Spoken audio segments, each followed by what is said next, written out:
आज कहानी ऐसे दो डाकू भाइयों की जिन्होंने चंबल के जंगल में एक छत्र राज कर लिया था। आज कहानी ऐसे दो डाकू भाइयों की जिन्होंने बचपन में बहुत संघर्ष देखा और जब पेट भरा नहीं गया तो बंदूक हाथ में थाम ली। आज कहानी ऐसे दो डाकू भाइयों की जिन्होंने 13 गुर्जरों को लाइन में खड़ा करके मार दिया था। आज कहानी राम बाबू गडरिया और दयाराम गडरिया की।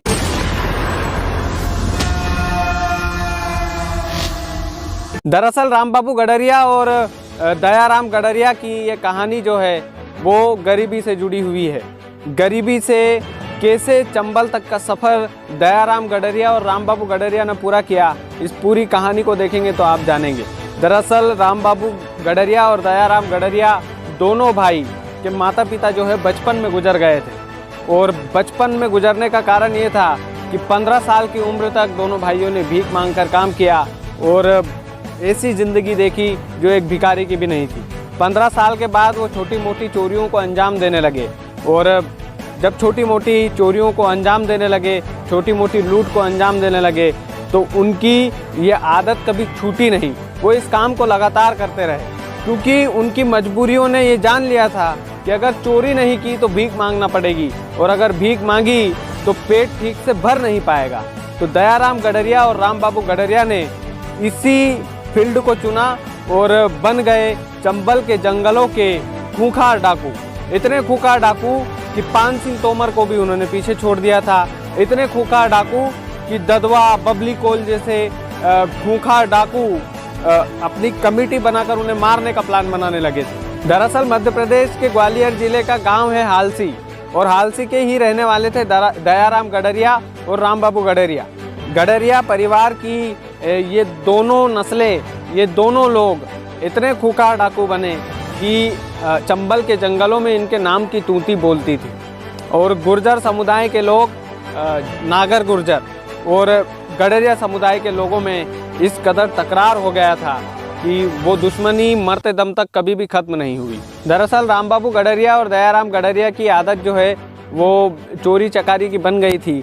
जैसा कि मैंने आपको बताया कि वो छोटी मोटी घटनाओं को लगातार अंजाम देते रहे थे, लेकिन इन्हीं छोटी मोटी घटनाओं को लेकर एक बार उन्होंने अपने ही गांव के पड़ोसी कल्याण सिंह को मौत के घाट उतार दिया और जब दोनों भाइयों ने मिलकर कल्याण सिंह की हत्या कर दी तो उनके मुंह खून लग चुका था, यानी कि अब वो हत्या करने से भी नहीं डरते थे और दोनों भाइयों के डाकू बनने का सफ़र यहीं से शुरू हो जाता है। सफ़र इस कदर शुरू होता है कि चंबल के जंगल एक समय ऐसा आता है कि उन दोनों के नाम से कांपने लगते हैं। दरअसल जब दोनों ने हत्या कर दी और लगातार लूट को अंजाम देते रहे तो एक दिन उनका सामना रघुवीर गडरिया से हो जाता है। रघुवीर गडरिया वो खूंखार डाकू था उस समय का कि वो गडरिया फैमिली, जो गडरिया परिवार था डाकुओं की दुनिया को, वही चलाता था।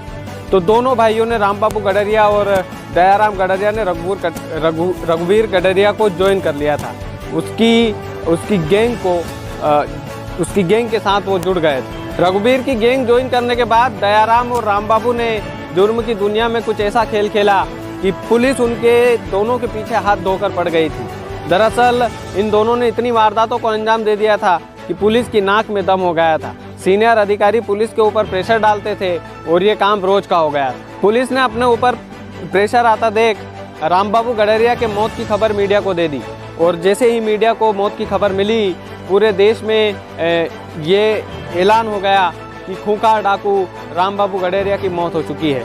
लेकिन कुछ दिनों बाद पता चलता है कि वो खबर झूठी थी। जो पुलिसकर्मी ने वो खबर दी थी वो झूठी थी और जैसे ही ये खबर आला अधिकारियों को मिली तो जिस पुलिसकर्मी का इनकाउंटर की वजह से प्रमोशन हुआ था उसी पुलिसकर्मी को बर्खास्त कर दिया जाता है। लेकिन इस खबर के कुछ दिनों बाद एक और खबर आती है। वो खबर होती है कि गडरिया गैंग का सरदार रघुवीर गडरिया पुलिस इनकाउंटर में मारा जाता है और ये खबर एकदम सही होती है। जैसे ही रघुवीर गडरिया मारा जाता है तो राम बाबू गडरिया और दयाराम गडरिया के हाथ में गडरिया गैंग की कमान चली जाती है और ये दोनों भाई मिलकर लूट, हत्या, डकैत जैसे खूंखार अपराधों को अंजाम देने लगते हैं। पुलिस के लिए ये दोनों सिरदर्द बन चुके थे। पुलिस इन दोनों को पकड़ने में बार बार नाकाम हो रही थी और पुलिस को ये डर था कि कहीं ना कहीं दयाराम गडरिया और राम बाबू गडरिया ये दोनों खूंखार डाकू है और कहीं ना कहीं ये बहुत बड़ी वारदातों को अंजाम देते हैं और ये देश के लिए खतरा हो सकते हैं। तो साल 2001 में इन दोनों को पुलिस मशक्कत करके गिरफ्तार कर लेती है। गिरफ्तार होने के बाद इन दोनों भाइयों ने सोच लिया था कि अगर कुछ नहीं किया गया तो शायद कुछ नहीं होगा, पूरी ज़िंदगी सलाखों के पीछे गुजारना पड़ेगी और हमें इन सलाखों से बाहर निकलने के लिए कुछ ना कुछ रास्ता अपनाना होगा। गडरिया परिवार के इन दोनों भाइयों ने पुलिस से बचने के लिए एक चाल चली। जब वो पेशी के दौरान जा रहे थे तो दोनों ने चालाकी से उन पुलिस की चंगुल से दोनों भाई भाग निकले और भागने के बाद कभी भी इन्होंने जुर्म की दुनिया में पीछे मुड़कर कदम नहीं रखा, कभी भी पीछे मुड़कर नहीं देखा। ये दोनों लगातार गडरिया गैंग को आगे बढ़ा रहे थे। गडरिया गैंग की जो तूती थी वो चंबल के जंगलों में बोल रही थी और लगातार वो बड़े बड़े डाकुओं को भी पीछे छोड़ते जा रहे थे। गडरिया परिवार की कामयाबी देख दोनों भाइयों को पीछे छोड़ने के लिए जितने भी बड़े डाकू थे वो संगठित हो चुके थे और बड़ी बड़ी गैंगों ने एक साथ मिलकर गडरिया के परिवार के दोनों भाइयों को, दयाराम गडरिया और रामबाबू गडरिया को पीछे छोड़ने की सोच। चूँकि गडरिया गैंग को ये दोनों चला रहे थे और गडरिया गैंग जो है लगातार कामयाबी हासिल कर रहा था, कामयाबी को देखते हुए उन्होंने 2 सदस्यों को और अपनी गैंग में शामिल किया। रामबाबू गडरिया और दयाराम गडरिया ने अपने मौसेरे भाई को अपनी गैंग में शामिल कर लिया। 2 मौसेरे भाई थे, एक का नाम था प्रकाश गडरिया और दूसरे का नाम था गोपाल गडरिया। और इधर गडरिया गैंग को लगातार पीछे धकेलने की कोशिश की जा रही थी। बड़े बड़े डाकुओं की गैंग गडरिया गैंग को नीचे गिराने के लिए लगातार प्लानिंग कर रही थी और इसका नतीजा ये हुआ कि चंबल का जंगल जो है वो 2 पार्टों में बंट चुका था। एक थी गडरिया गैंग और दूसरी थी गुर्जर समाज की गैंग। यानी कि गडरिया गैंगों की मदद करती थी और गुर्जर समाज की गैंग जो है गुर्जर लोगों की मदद करते थे। तो ये दोनों समाज जो है आपस में बढ़ चुकी थी। चंबल का जंगल भी आपस में बढ़ चुका था। एक दिन ऐसा होता है जब गडरिया गैंग गुर्जर समाज के पास वाले गांव से गुजरते हैं और गुर्जर समाज के लोग पुलिस से मुखबरी करके सूचना दे देते हैं कि जो गडरिया गैंग है वो हमारे पास के गांव से निकल रही है और पुलिस गडरिया गैंग को चारों तरफ से घेर लेती है। चारों तरफ से घेरने के बाद दोनों के बीच मुठभेड़ होती है, फायरिंग होती है और नतीजा ये होता है कि उसमें प्रकाश गडरिया मारा जाता है। यानी कि रामबाबू गडरिया के मौसेरे भाई को पुलिस मुठभेड़ में मार देती है। और सबसे महत्वपूर्ण बात यह है कि रामबाबू गडरिया इस बात को मन में दबाए रखता है। वो अपनी गैंग से काफ़ी नाराज़ भी होता है कि मुखबिरी किसने की। रामबाबू गडरिया के मन में ये रहता है कि मेरे ही गैंग के सदस्यों ने किसी एक सदस्य ने पुलिस से मुखबिरी की और पुलिस को सूचना दी थी। उसको ये नहीं पता था कि गुर्जर समाज के गांव के बगल से वो गुजर रहे थे और गुर्जर समाज के लोगों ने उसकी मुखबिरी की। जब रामबाबू गडरिया को ये बात पता चलता है कि गुर्जर समाज के लोगों ने उसके गैंग के खिलाफ मुखबिरी की थी और पुलिस को सूचना दी थी और इसीलिए प्रकाश गडरिया मारा जाता है, तो फिर बदले की भावना लेकर रामबाबू गडरिया अपने कंधों पर बंदूक रख के और प्रतिशोध की भावना लेकर वो निकल पड़ता है। एक दिन ऐसा समय आता है जब वो भंवरपुरा गांव से गुजर रहा होता है अपनी गैंग के साथ और उसी समय उसके मन में आता है कि बदला लेने का इससे उचित समय नहीं होता है।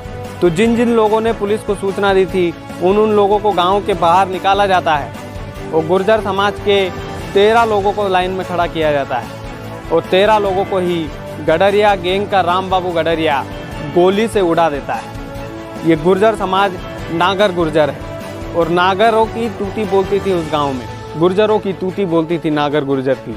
लेकिन उस घटना के बाद गुर्जर समाज भी सहम जाता है और रामबाबू गडरिया का चंबल में एक बार फिर से बोलबाला हो जाता है। इस घटना के बाद होता यूँ है कि पुलिस लगातार गडरिया गैंग पर दबाव बनाती रहती है। गडरिया गैंग पर दबाव बनाने का पुलिस का ये भी कारण था कि उन्होंने एक बहुत बड़ी घटना को अंजाम दिया था। 13 लोगों को लाइन में खड़ा करके मारना छोटी मोटी घटना नहीं होती है और इसीलिए पुलिस लगातार गडरिया गैंग पर दबाव बना रही थी।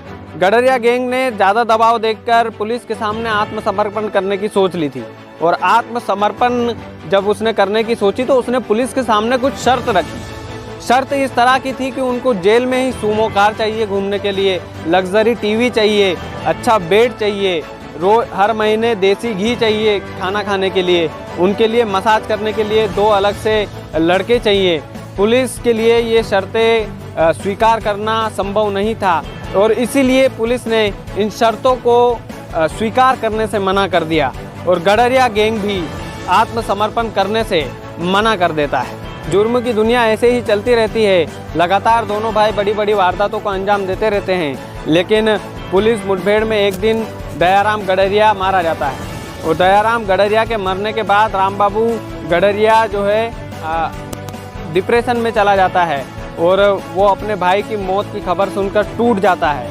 तो धीरे धीरे वो गैंग थोड़ा सा डीएक्टिवेट जैसा हो गया, यानी कि उस गैंग में वो एक्टिवनेस नहीं बची थी। गडरिया परिवार के जो दो भाई मिलकर चंबल में दंगल करते थे, वो दंगल वाली बात अब नहीं बची थी क्योंकि राम बाबू गडरिया का छोटा भाई मर चुका था।